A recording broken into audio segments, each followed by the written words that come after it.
So we went through Contradictions 1 through 5. And right now, again, we're kind of in Genesis, some of the contradictions that are there.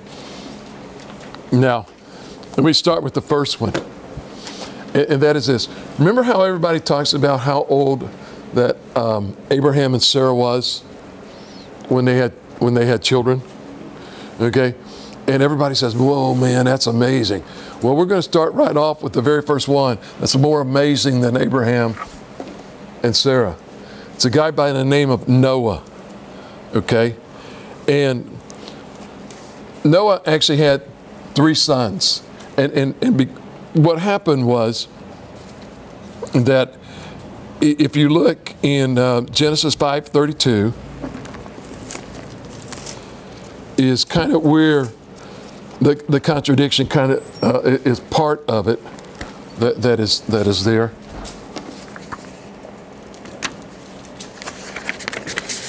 And so if somebody's got Genesis 5:32 and want to read for me. And Noah was 500 years old, and Noah begat Shem, Ham, and Japheth. Okay, so if you look at that, it's basically saying, some people will say, okay, if I look at that at the way it is, then when Noah was 500 years old, he had 3 sons, Ham, Shem, and Japheth, right? Okay, now the problem is that Ham, Shem, and Japheth are not triplets. Okay, so if you think about that, it is virtually impossible for Noah's wife to have 3 children in 1 year. Right? Okay, so go over to Genesis chapter 7 in verse number 6. Noah was 600 years old when the deluge came and water covered the earth. Okay, so now this is 100 years later when Noah is going into the day when the rain and everything came down. So now go over to Genesis 11.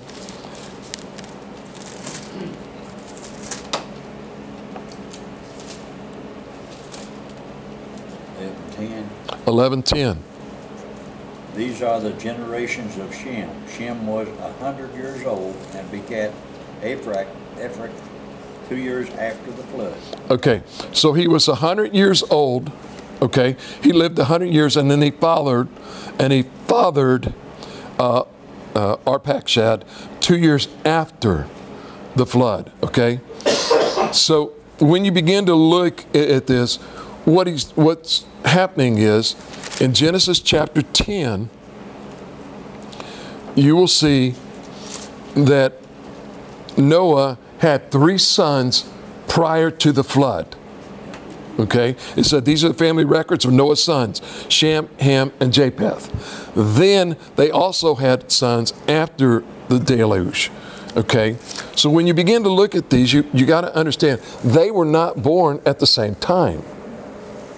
Okay, and we went and we read, or we didn't read yet, but Genesis 11, verse number 26.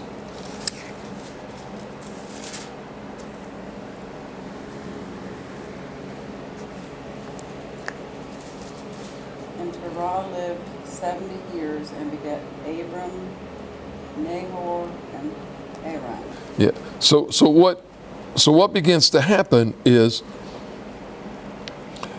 you begin to start seeing, okay, some of the things that are happening, and this is from Shem to Abram, okay, and he starts talking about these, and so when you start looking at what's happening in here, it begins to start talking about that in Genesis 10:21.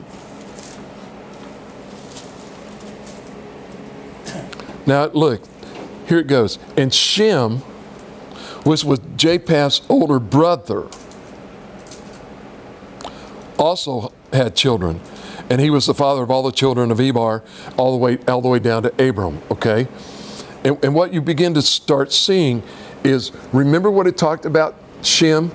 It said he was 100 years old, and then 2 years after the flood,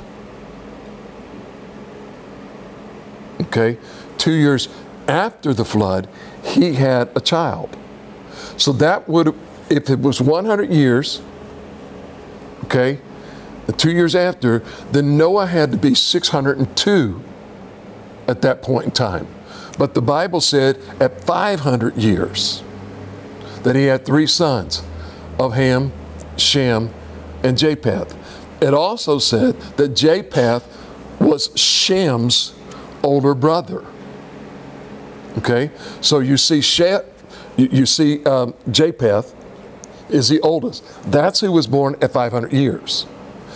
2 years later, you have Shem, okay?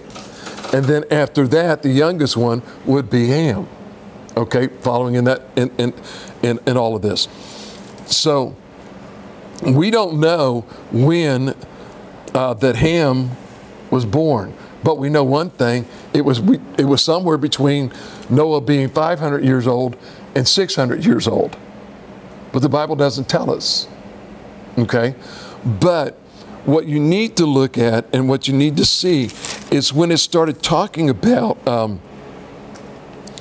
the genealogy, and it talks about Shem coming before Japheth and Ham. There is a very distinct reason why Shem is mentioned first. Shem's not the oldest, but he's mentioned first. And the reason that he's mentioned first is because he is the father of Abraham. And so the covenant that God made was with Abraham or Abram. And so therefore what happens is when he starts introducing, he's not introducing them in the name or in the order of age. They are mentioning them in the order of importance as to who they were. Okay, so when somebody comes and says, okay, well, the Bible says that Noah had 3 sons when he was 5 years old. And they'll say, so he must have had triplets. No, that's not what the Bible was saying. Okay, not at all. The Bible was saying that Noah began to start having children at the age of 500. Now, so when the next time when somebody talks to you about Abraham and Sarah, and theirs at 100, 110 and 90, tell them, I got one better than that. I got a guy that was 500 years old having children. And you begin to see what's happening.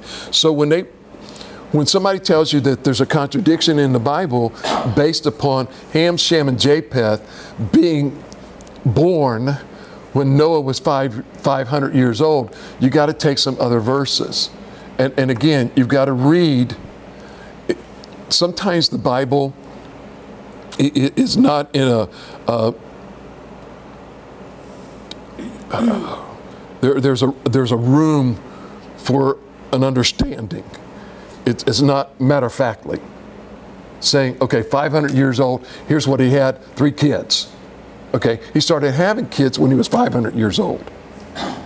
And then later on it tells you when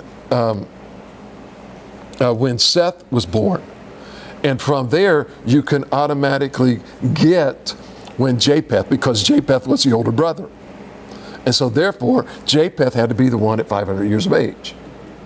Seth came 2 years later, and then we have no idea when Ham came along. It doesn't tell us that, okay? He left it out. And there was also some reasons why Ham was left out, okay?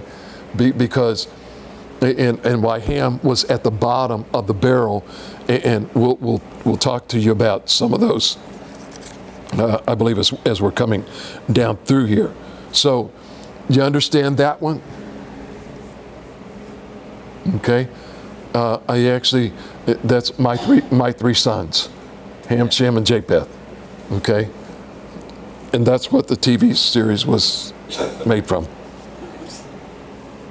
Now, some people, in the next one that is out there is one that's just called, I don't know if you listen to the Reds game on TV or on radio, you hear a guy by the name of Jeff Brantley. Yes. Okay, and Jeff Brantley was a pitcher for San Francisco and also for the Cincinnati Reds, and he's with Marty quite a bit. Now they kind of alternate out and stuff, but they'll ask Jeff Brantley this question: what is the most important thing for a pitcher? And what Jeff Brantley will always say is there are three important things for every pitcher. It is location, location, location. Okay, so this is number 7, is location, location, location. So we just kind of take this from Jeff Brantley. Now, some people will say there's a contradiction in the Bible, because there are some names of some places that are mentioned in the pre-flood, before the flood came about. And then when you look further over into the book of Genesis, afterwards, you'll see these places mentioned again.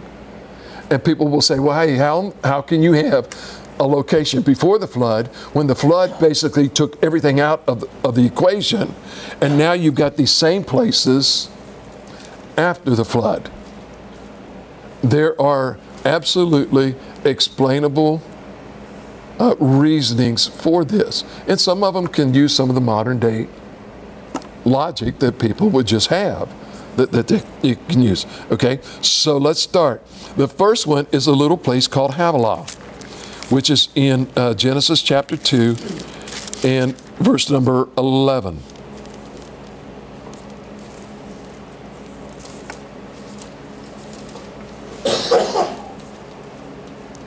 Okay, now in verse number 10, it's talking about the garden. And it says, out of the garden there was a river. It divided and it became the source of 4 rivers. Okay, it's kind of like, you know, when you start coming down, you know, into the Mississippi. As you get down through here, what you have are all of these rivers that start coming into it, and they actually become one source. Okay, then when you get down to New Orleans, it just kind of like fingers out in every which direction into the bayous and everything down in there. This is kind of like what they're talking about here. You have one river, and what it does is it comes down into 4 rivers. Now, the first name of the river, it was called a place called Pishon, okay, which encircled the entire land of Havilah where there was gold. So Havilah was a very important piece of property or piece of land because it had gold. Gold from that land, he says, is pure. Bdellium and onyx was also there. So what you have is you have this place that's called Havilah. Okay. Now, if you look over in Genesis chapter 10, in verse number 7,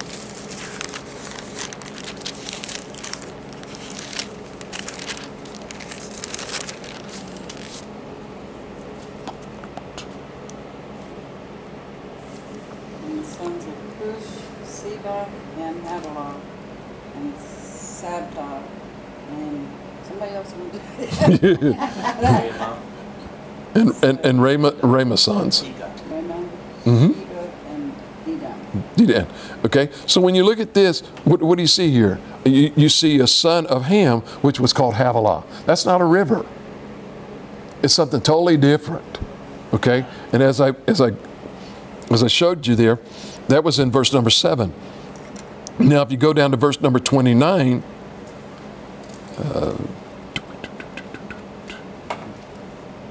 Ophir, Havilah, and Jobab, all these were sons of Jotham.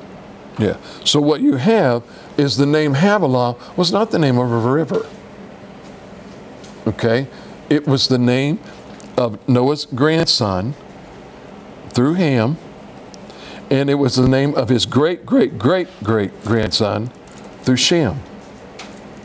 So when someone says, okay, well, you've got the same place. No, it's not the same place. It's the same name, but that one totally defines two different entities. Actually, three. Number one was a river, okay, or a land, not a river. Pishon was a river. Havilah was a city that had all of this gold, okay? Now, if you go back over to Genesis chapter 2, and you probably just want to keep your fingers there, in verse number 2, chapter 2 and verse number 13. The name of the second river is the Gihon, which winds through the entire land of Cush. Yeah. So now we got another land. So we got a land named Havilah. We got a land by the name of Cush. Okay? But if you go over to Genesis chapter 10, in verse number 6, Ham's son Cush. yeah. Which is Put and Canaan. Okay? So Cush was not a river here. Cush is Noah's grandson through Ham. And what happens is as you're looking through here, you begin to understand that what people will say was, well, there's a contradiction in the Bible. There was this Havilah and there was this Cush. But yet, let's get the others, because those are kind of sometimes misleading also. In Genesis chapter 2, verse 14,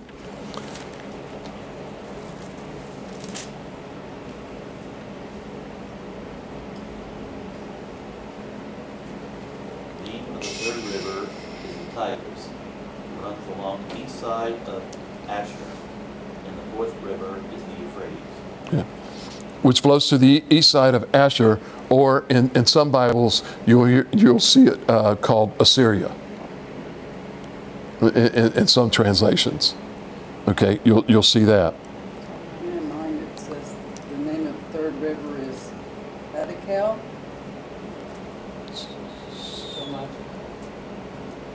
In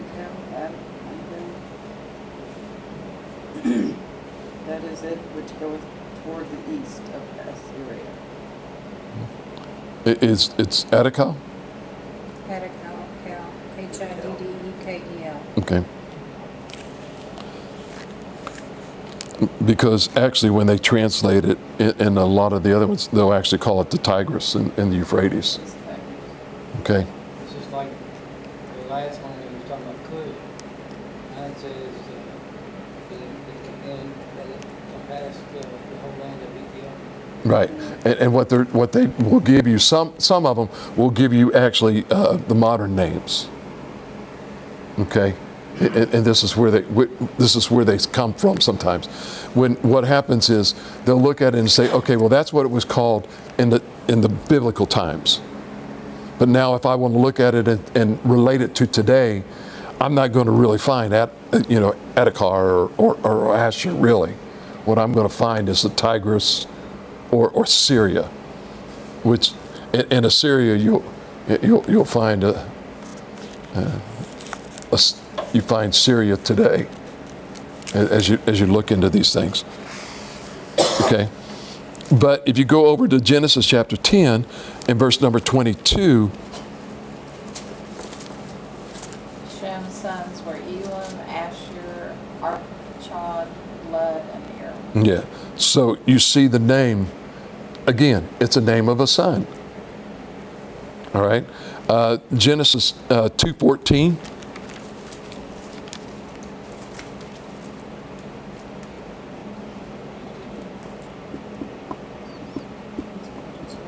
That's what we just read. Right, but if It mentions the Euphrates, the fourth river is the Yeah. Euphrates. but if my Bible will tell you that the name of the third river is the Tigris. Yeah, that's what it said in mine. And the fourth is Euphrates. Okay. That's because it's been changed. Yeah. See, back then it was actually called the Tigris, because out of the land of Eden, there were these rivers, and what they called them were the Tigris and Euphrates rivers. Okay. Now here comes, and this is where sometimes and even again, this is sometimes where there's a lot of discussion that goes on with a lot of theologians. Because go over now to Genesis chapter 10.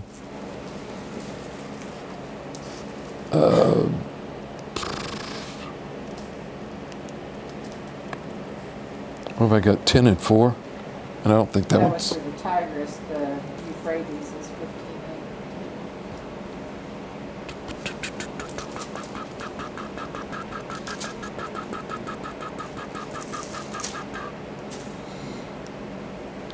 15. Yeah, this 10:4 is wrong. I need to find that one. Okay, so you go to the Euphrates, which is in Genesis 15 and 8.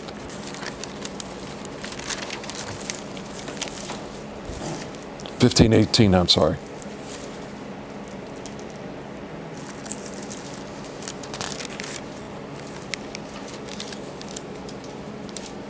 On that day, the Lord made a covenant with Abram and said, "To your descendants, I give this land from the Wadi of Egypt to the great river, the Euphrates."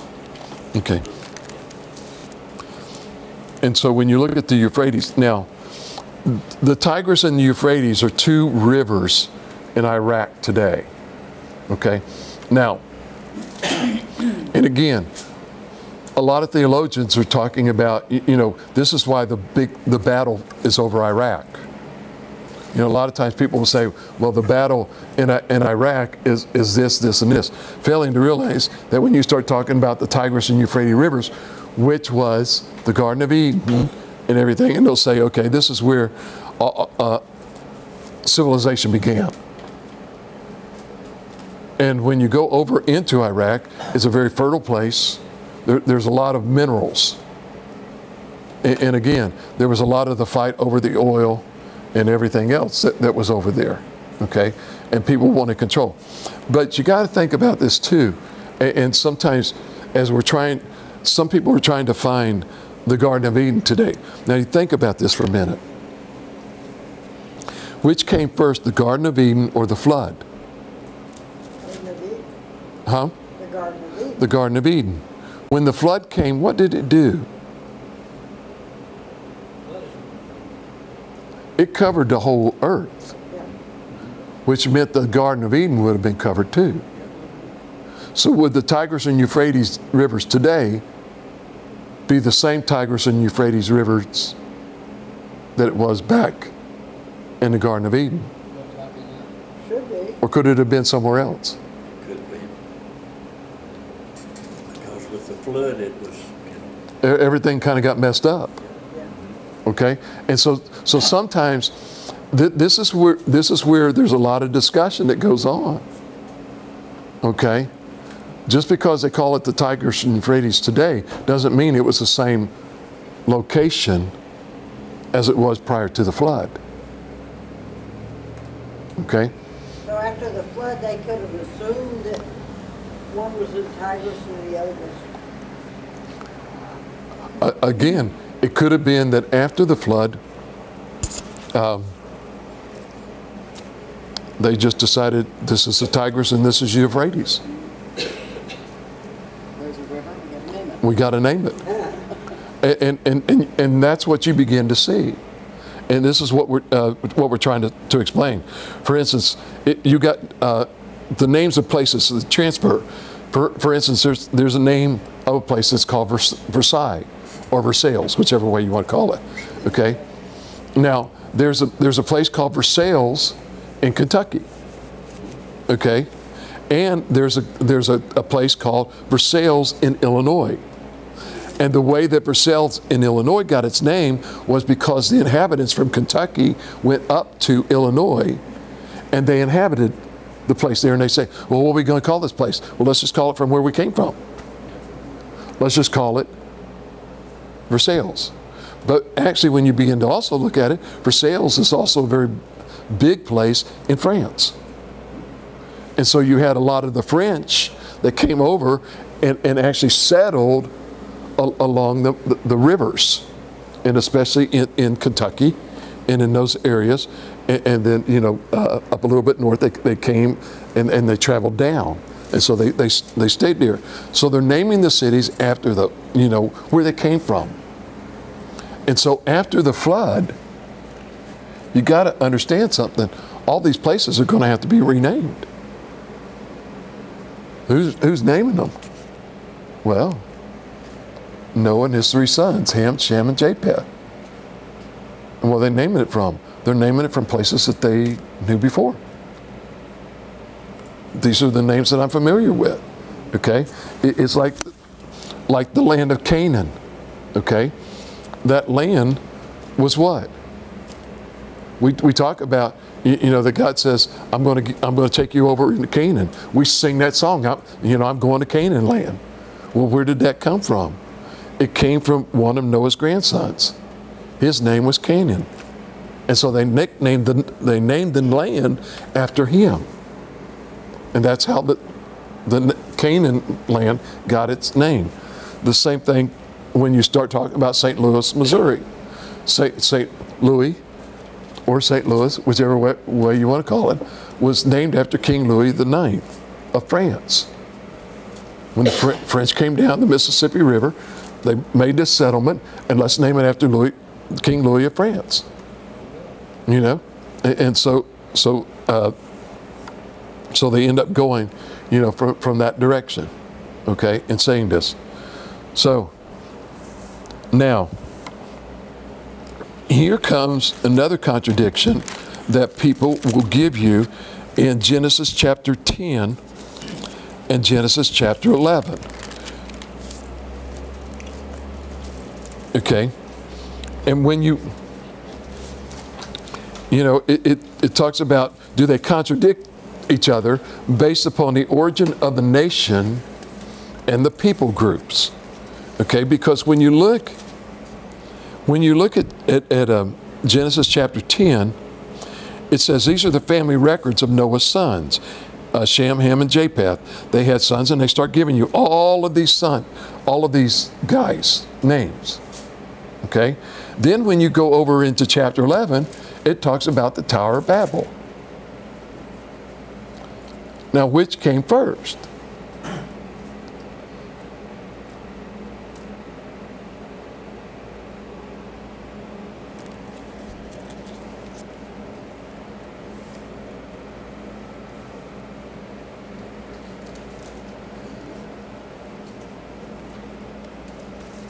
It says the beginning of the kingdom was Babel. Yeah, the Tower of Babel came first because at the Tower of Babel, all you had was Noah, Ham, Shem, and Japheth. In 10, you have all of their children. And so it starts talking about the nations that are there. And so what happens is Moses is putting the effect before the cause. And sometimes you got to understand, and this is what I try to tell people, you can't always assume the Bible is in chronological order. Okay? Because what God is doing in getting Noah to write down is what Moses. We're so hung up on Noah and all of his kids and everything to understand Noah didn't write Genesis. He was only one of the main characters in there. But what happens is Genesis chapter 11 gives us the cause of the problem. Here is a problem. The problem is the Tower of Babel. And what did it cause? Yeah, it caused confusion. And because of that confusion, Noah went one way, Ham went one way, Shem went one way, and Japheth went another way. Okay? And so what ends up ends up happening is he says, okay, here's the cause, here's the problem. And because of that, he comes up and he lays this out, okay? He lays it out, and what you've got to do is you've got to take chapter 10, chapter 11, and chapter 12 of Genesis to totally understand why is he doing it this way. He's saying, here's the effect of what happened at the Tower of Babel. Because of the Tower of Babel, there was confusion. And because of the confusion, you've got all of these kids over here of Ham's. You've got all of these kids over here of Shem. And you've got all of these kids over here of Japheth. And then what he does is he comes into chapter 12 and he talks about a solution. The whole world is confounded because of the Tower of Babel. How can we bring the whole world together back into one? God made a covenant with Abraham. That's the solution to the problem. The effect of the problem, you understand, it's the same thing today. What is the effect of sin?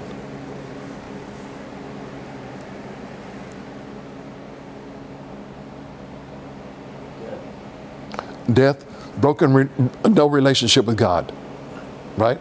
Now that's the effect. What caused that?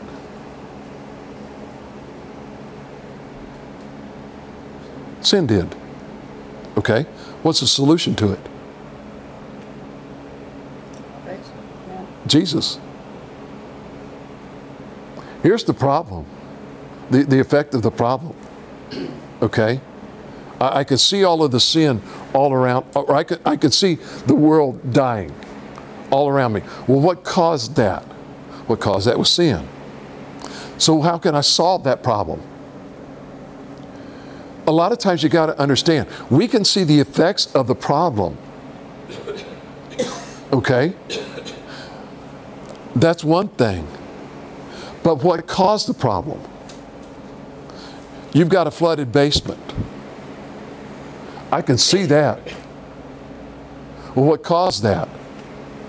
It could have been multiple things. It could have been a broken water pipe. It could have been rain and it all seeped in. It could be you have a backed up sewer. Okay? I can see the effects or the cause, but now I've got to get down to what caused that problem. Now, once I get down to what caused that problem, then I can understand what's the solution. If it's a broken water pipe, me painting and waterproofing my basement is not going to solve the problem. The problem's going to come right back. And when God had Moses lay out Genesis chapter 10 and 11 and 12, he did it very specifically for that reason. Here's the effect of this. Man is scattered all over. Their language is confounded. They can't communicate with each other. Now, okay, that's the problem. But what caused that problem? Okay, now when I understand what's causing that problem, then I can find out what's the solution.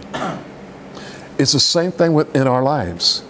I am an enemy of God. Why am I an enemy of God? I thought God loves us all. Well, he does love us all. But he also says, you're my enemy. Why am I an enemy? Because of sin. So what's the solution? How do I become his friend? If I don't know that I'm his enemy, then I sure am not going to find out the solution to the problem, because I don't know what the problem is. Somebody's stumbling all over the place. You got to find out what's the cause. Why are they stumbling? You can't just make the assumption that they're drunk. It could be medication. It could be that they have vertigo. It could be multitudes of things. It could be they have problems with their feet. You know, it could be problems with the legs. It could be a whole bunch of things. I can see the effects and the cause, but I need to understand what is the problem before I can find a solution. And God laid these out in a very specific reason. okay, in that way. And for people to always say that the Bible is chronological, it is not. If we assume that the Bible is chronological, there's going to appear to be contradictions. But you also have to understand order. Why did he do this? Okay? It makes sense when you look at it and understand why he's doing this.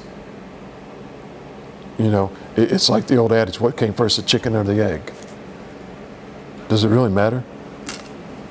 No, it matters is by across the road. Well, that's right. Okay. All right. Now, here we go. Number 9. Man, you know what? I'm going to get done early. You can explain a little more. Can I explain a little bit more? Go find you some more pages. I know. Yeah, we'll talk about some of these. Okay.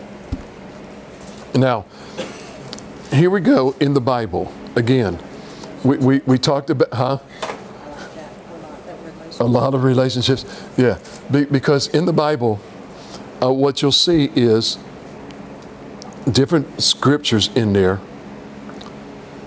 The same word, okay, is used, and the way it's translated causes an issue. Remember we talked about the word love last week. The word love translated into English is one word. But in the Greek, there actually was 4, okay? And I keep forgetting the 4th one, because the 4th one's only used one time in the Bible. Okay? We basically always, we talk about the 3. So here's the same way with this word. So before we get to the word, let's look at some of these verses. Genesis 11, 27. Now these are the generations of Terah. Terah begat Abram, Nahor, and Haran begat Lot. All right, so here we go. These are the family records of Terah. Terah, look at this, fathered Abram. Okay? Nahor, Abram, Nahor, and Haran. Okay, so who is Haran? Abram's brother. Haran is Abram's brother. Now, if Haran fathered Lot, then what does that make Lot? Nephew. Nephew. Okay? So, if you just look at 11:27, then you would understand that Lot is the nephew of Abram. Okay? Now, go down to verse, what have I got? 11:31. Terah took his son Abram, his grandson Lot, Haran's son, and his daughter-in-law Sarah, his son Abram's wife, and they set out together from Ur of the Canaanites to go to the land of Canaan. Okay, now, Terah took his son Abram, which was, again, Abram's father, his grandson, Lot. Okay, so if he's taken 2 guys, one is his son and one is his grandson, then therefore Abram and Lot cannot be brothers, right? Right. Agreed? Okay, Genesis 12:5. He took his wife, Sarai, his nephew Lot, all the possessions they had accumulated, and the people they had acquired in Haran, and they set out for the land of Canaan, and they arrived there. All right, so here we go. There's 3, right? There's 3 verses that we can conclude from that Abram, or Abraham, and Lot is his nephew, right? Now go to verse number 13:8.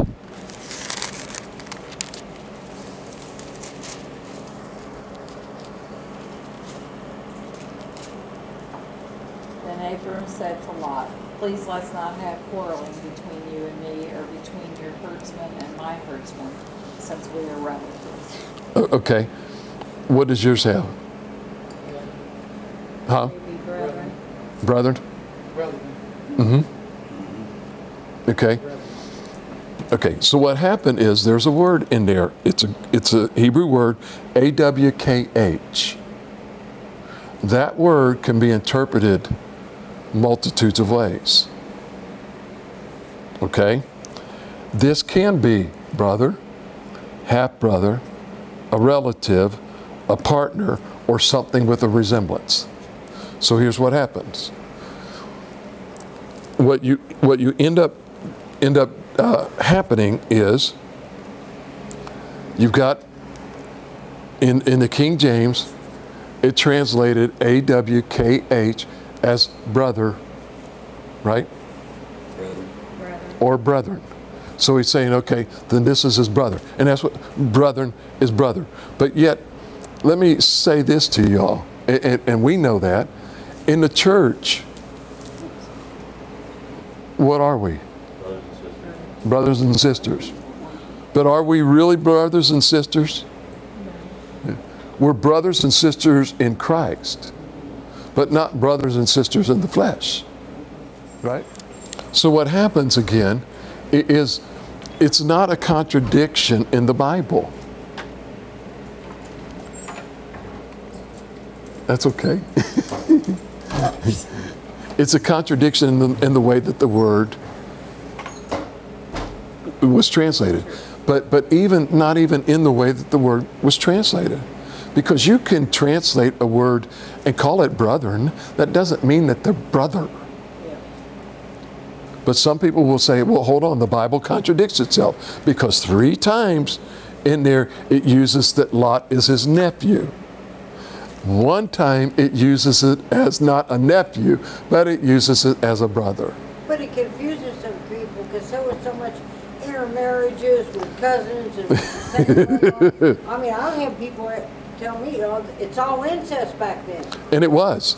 Some of it was. I mean, You had to populate the world somehow. I mean, it was just Adam and Eve. Yep. Started out. And this is what sometimes that people do not understand. God said it was okay. All right? God said it was okay. I believe it's somewhere in Deuteronomy or Leviticus that God said, stop it. Probably Leviticus. And don't do this anymore. And the reason that he told them to stop it it's amazing. God made a rule and told him to stop it for a reason. Okay? And today, modern medicine and everything has verified what God told him to stop it for. And we think we're brilliant. When God told us this 7,000 years ago, that Adam and Eve were absolutely perfect. But when sin came into the world, things started getting, when Adam and Eve had their 2 sons of Cain and Abel, they were a little bit further away from perfect. They're starting to die. Things are starting to creep in, just a little at a time. But after I don't know how many generations, okay, it started getting moving out, till God said, you need to stop right now, because the next generation, if you continue in this, it's going to multiply this immensely with these issues. And like today, we talk about the reason that you don't marry your brother and your sister is that there are certain genes that you carry, which gives you a propensity for having something really seriously wrong with you. And so therefore you don't want to do that. So you want to kind of stop it, okay? Because that way you don't do it. As I was sharing, in order for a couple to have a child with cystic fibrosis, and it doesn't necessarily mean that every child that they have will have cystic fibrosis, both of them have to be carriers of the gene. for cystic fibrosis. But almost every one of us might have that, or about half the population or whatever has it. And it's just that we got married to somebody that just didn't have it. And so therefore, our kids don't have it. Now they could, understand that there isn't a hard set rule to this. But God said, and we have, it's been proven. You have a father that's had incest with this child. And it's created a child that has a developmental disability or some type of mental retardation because of that. And God said a long time ago, you need to stop it because this is what's going to occur. Okay? Yeah. And he says, just quit, just quit, just quit. And that's why, what people don't understand. We talk about miracles. Do you know how much of a miracle it takes to have a child that's actually got 5 fingers and 5 toes, 2 legs and 2 arms? Just one cell abnormally split could cause an abnormality, right?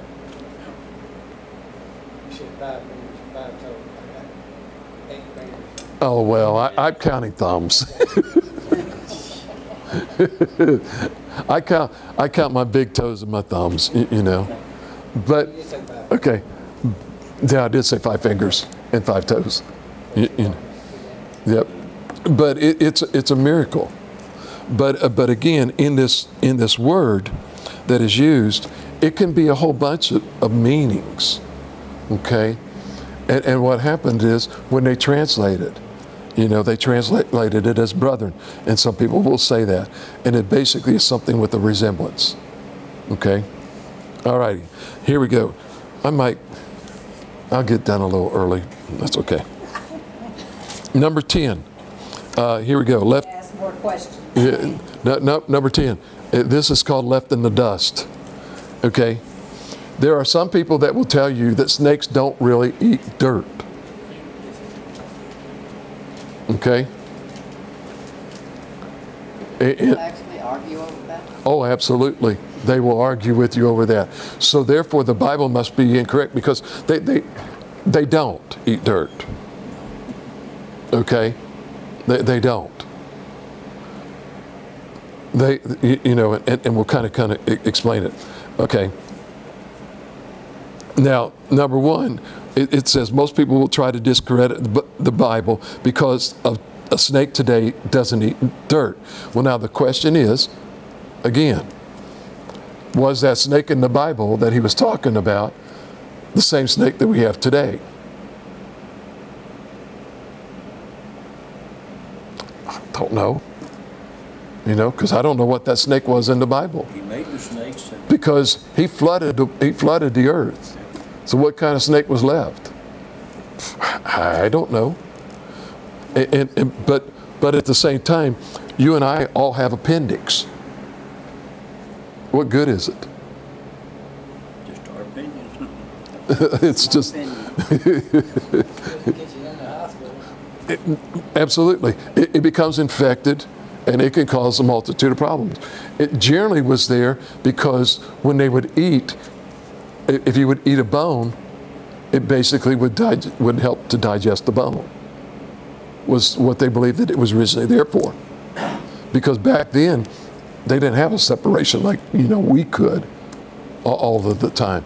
I mean, you kill an animal, you're trying your best to just pull that thing off and grab the meat or whatever. It was kind of for the hardness and everything. Today we tenderize everything, to make it.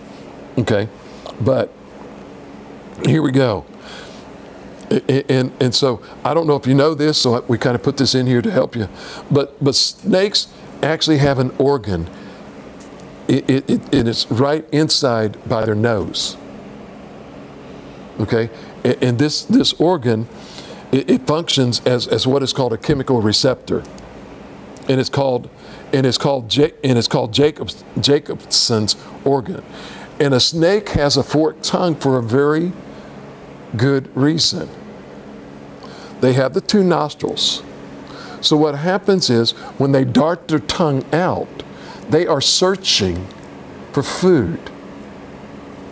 Okay? So what ends up happening is the tongue comes back in, and because of the fork, it goes into those two nostrils, these receptors. And what happens is, based upon that, it feeds to the brain the chemical makeup of what it is that their tongue is tasting. And they're saying, oh, this is not good, I shouldn't eat this. Or, oh, this is good. And then they'll eat that. Okay? Now, you got to think about this for a minute. When they say that, well, snakes don't eat dust or dirt. How low can a snake go? Huh? Basically, they're all the way to the ground. So when that tongue goes out, every once in a while, that tongue's going to hit some dirt. If you think about it. Now, the dirt gets mixed in with whatever else that they're trying to eat, goes up into the nostril, and they're not going to eat the dirt. But they'll explain it that, well, hold on a minute. They are eating dirt because they're eating dust. Because they're getting it off their tongue and it's going into their mouth.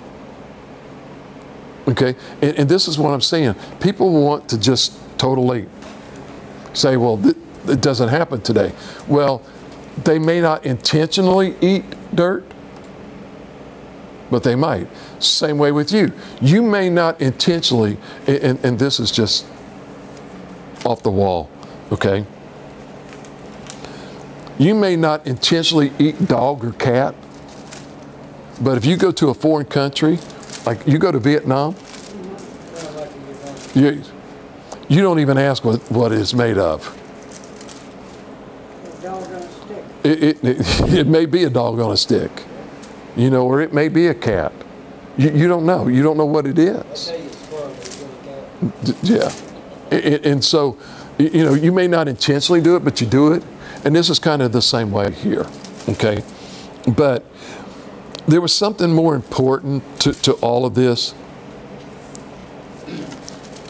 And what he was saying was that the curse was to crawl on their belly, okay, eating dust, bruising the heel of the woman's seed, and the seed bruising the head of the woman, okay? Now you think about this for a minute, okay? What is dust? That's what we're made of. Okay, so he talks about the curse was to crawl on the belly eating dust.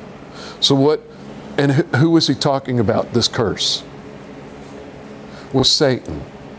Okay, so when Satan is coming down, crawling on his belly and eating dust, what is he doing?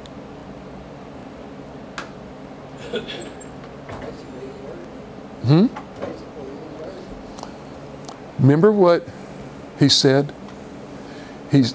Jesus asked him one time, he says, where do you come from? He says, I come from here and fro, seeking that which I may devour. Okay? So the eating of dust wasn't talking about the eating of dirt. What he's talking about is the devouring of humans and mankind. He's coming in and he's trying his best to devour us and to eat us. Now look at what and here's why I'm saying this. Look at what he says, okay? Was to eat dust and bruising the heel of the woman's seed. Who is the woman's seed? Yeah, and I got it in here. The woman's seed was the coming of the Messiah. And the seed, talking about the woman's seed, would bruise the head of the serpent. Okay? So Jesus was the one who would die for our sin, rise again.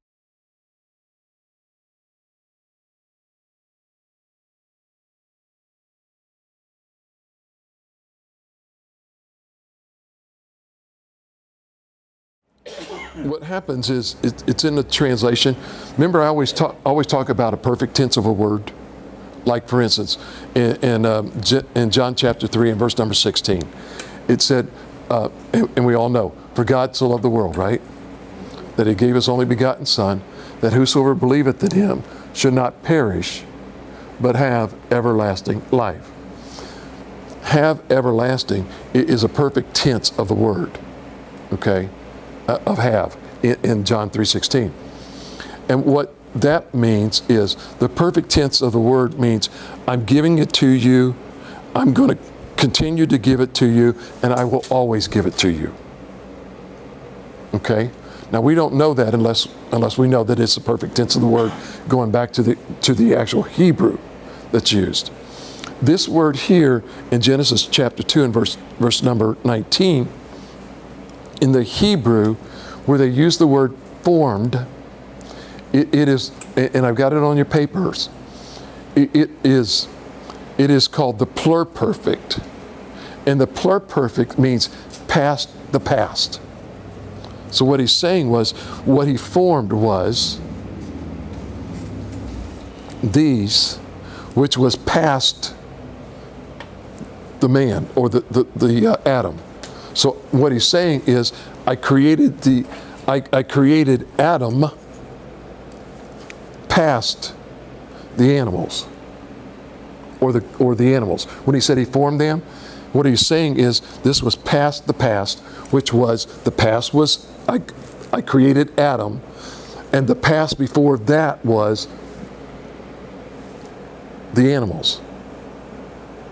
Okay? It's like the past, in the past, it's what was the first past that happened? Was the creation of the animals. And then the second past that was happening was Adam. Okay? The animals were already here before Adam was here. Adam wasn't here first. Okay?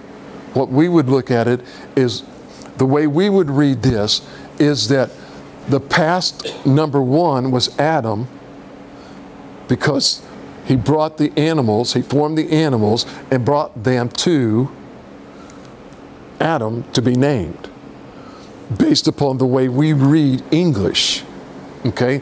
But based upon the Hebrew, that word was a pluriperfect word that they used for the word formed, which meant that they're bringing the animals to him, but this was the past before the past. So the first past was Adam, or was the animals. The second past was Adam. Okay? And it's just in the way, because the word means formed. And I mean, that's what it means, just flat out. It means that. And that's the way we translate it.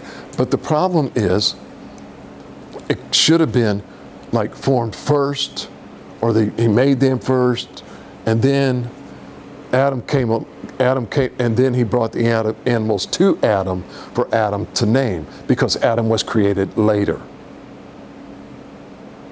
Okay, and it's not a contradiction in the Bible. Again, and I put it in here because, and I'll keep going back to this.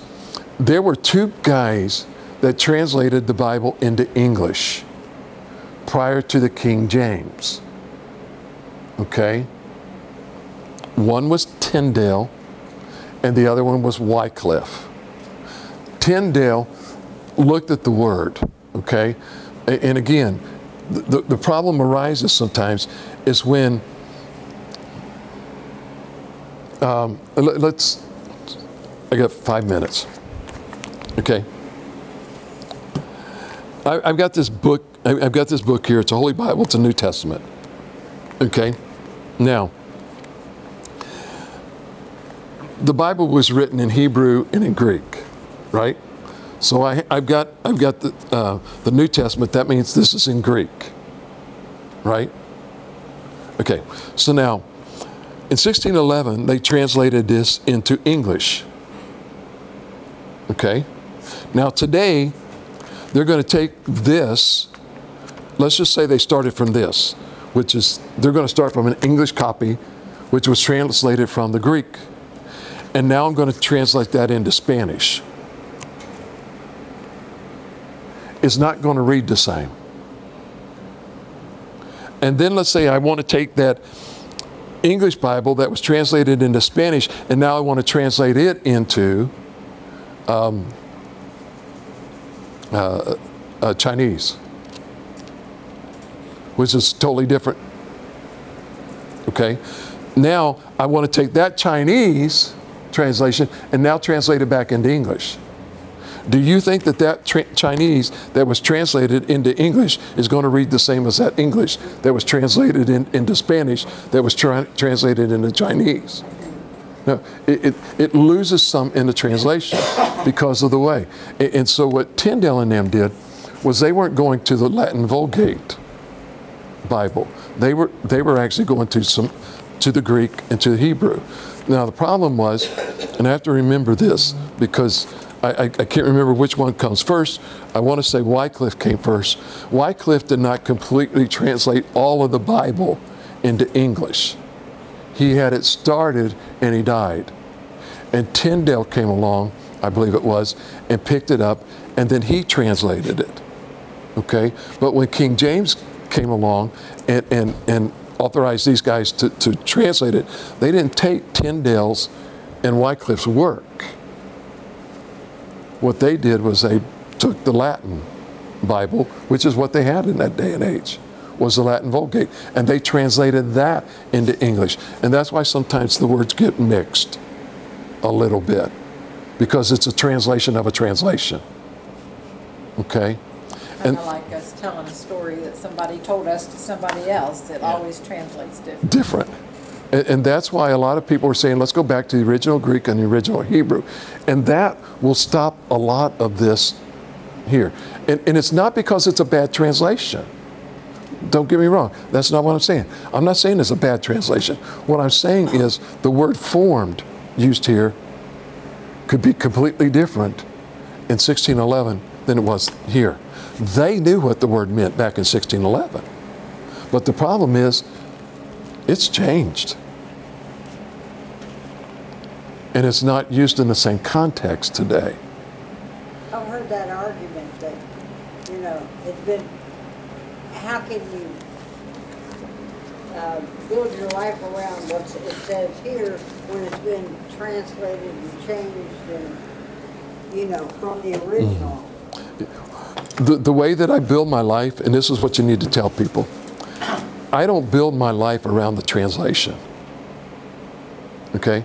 I build my life around the meaning.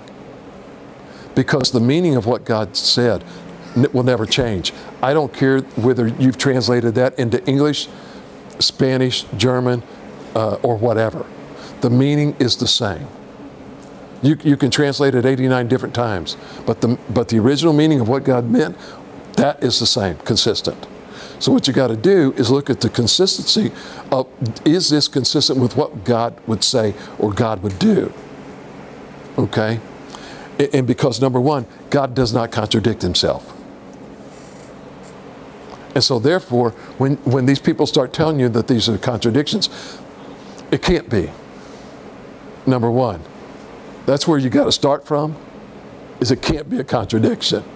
So if it can't be a contradiction, then I've got to understand why does it appear to be different. And there is a logical reason why all of these things appear to be different, but not. Okay? And that's where we're trying to get you to, is to understand that they may appear, and people are going to bring these up to you. You start getting into a Bible discussion with some people, and they're going to start throwing some really wild junk. I mean, off the wall stuff. And they're just trying to see if it's going to stick. Because, number one, and the reason that I'm doing this is because here's the issue, other than I got to go. The issue is that kids today are asking the question, and we're not able to give them the right answer. And it doesn't jive. And they're saying, hold on, if mom and dad are contradicting what the Bible's saying in one area, then how much more are they contradicting in there? And if it's contradicting itself in one place, could it contradict itself in multiple places? And if it does, it's no good. So why should I believe it? Well, believe it because it's all true. Hello, this is Pastor Chuck Cotton from Calvary Baptist Church. First of all, I'd like to say thank you very much for taking the time out to either listen to our sermon or to watch it on video. We are grateful that you've actually taken the time and hope and pray that it has been a blessing to you as it was to us as we delivered it to our congregation. We ask if you have any questions whatsoever that you email us at pastorchuck@calvarybaptistmiddletown.org, or you could come in and give us a phone call, if you would please, at area code 513-423-7251. I'd like to take this opportunity to also invite you to come to our church and visit us, if you would please. We actually have small groups on Sunday morning starting at 9:30, with our morning worship following at 10:45. Prior to our morning small groups, we also provide donuts with coffee, milk, orange juice, a time for fellowship, get to know each other, have a good time before we actually break out into our small groups for Sunday. Our worship services are uplifting, they're fast moving, everything in our service is just a fast pace. But we do take time every once in a while to slow down as we feel the Holy Spirit moving, and we never want to hinder it in any way. We also have on Sunday evening, during the school year, we have Awana, and Awana starts with the Puggles, actually from age 2 all the way up through high school. And during that period of time, we also have a worship service. Both of these start at 6 o'clock and end at 7:30. Our Wednesday night, we have a Bible study, which starts at 7. We generally finish about 8:15. We would love for you to come and visit with us. Don't have to dress up, just come as you are, because to us, it doesn't matter. You're a child of God, a creation of His, and so to us, you're important to everything that we do. Our motto here is building the kingdom one life at a time, and we hope that we have a chance to visit with you, get to know you as you get to know us. So thank you, and may God bless you.